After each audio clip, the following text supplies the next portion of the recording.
Land acknowledgements are becoming increasingly commonplace in Canada. They have replaced the traditional prayer opening city council and government meetings. They appear as framed posters on walls in high schools. They are delivered at the beginning of high school morning announcements, and they open university presentations and sporting events. They have rarely come under careful, critical scrutiny. We are taking a closer look at these incantations from communities across Canada and today, with the help of Métis resident Sharon Romanow, we take a closer look at land acknowledgements commonly recited in Winnipeg. Okay, one little correction. The ones recited in Winnipeg are referred to as Treaty 1, and Treaty 1 is a small section of southern Manitoba. It doesn't extend border to border like Ontario to Saskatchewan. It's smaller than that, and down to the US border. So one of my issues is, what is the purpose behind the land acknowledgements? If it is to be a teaching tool, then it should be historically accurate. And I have researched and I've heard several different variations of the land acknowledgement for Treaty 1.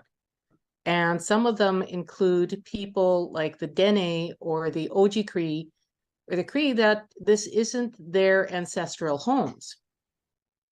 And also in doing some of the research, it's sort of like I realized that Treaty 1 was signed by the Anishinaabe and some Cree. So if the land acknowledgement is to reflect who signed the treaty, then it should be stated in that sense, not saying that it is the ancestral homeland of these people. And I've seen several different versions where all kinds of different people were added. And even now, some of the versions include a water acknowledgement as to where the city of Winnipeg receives its water is from a reserve on the border of Ontario in Treaty 5. And so it's like, are we now acknowledging outside the Treaty 1 area?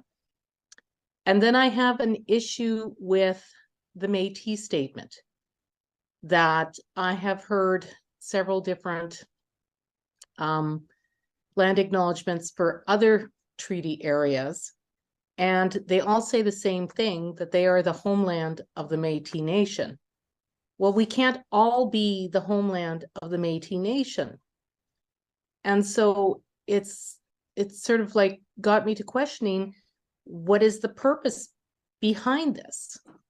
I was even talking to somebody yesterday that when she was in a meeting and they did the land acknowledgement, she was asked to state that to acknowledge that she was a settler and where her family came from.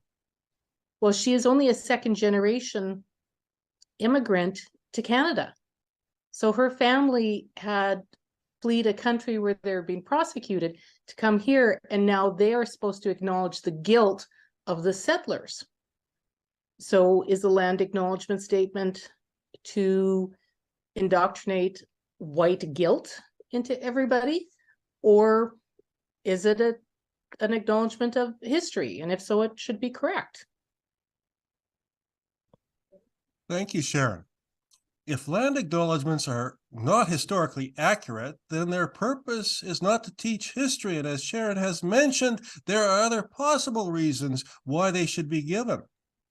We are examining in greater detail across Canada what is their purpose. The new Enlightenment Project is committed to increasing civil discussions of difficult or controversial topics, and we hope this presentation will stimulate critical thinking.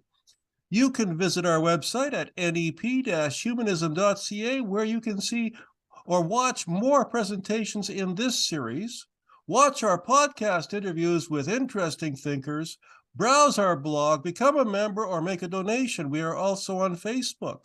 Thank you for taking the time to watch this presentation. Have a good day.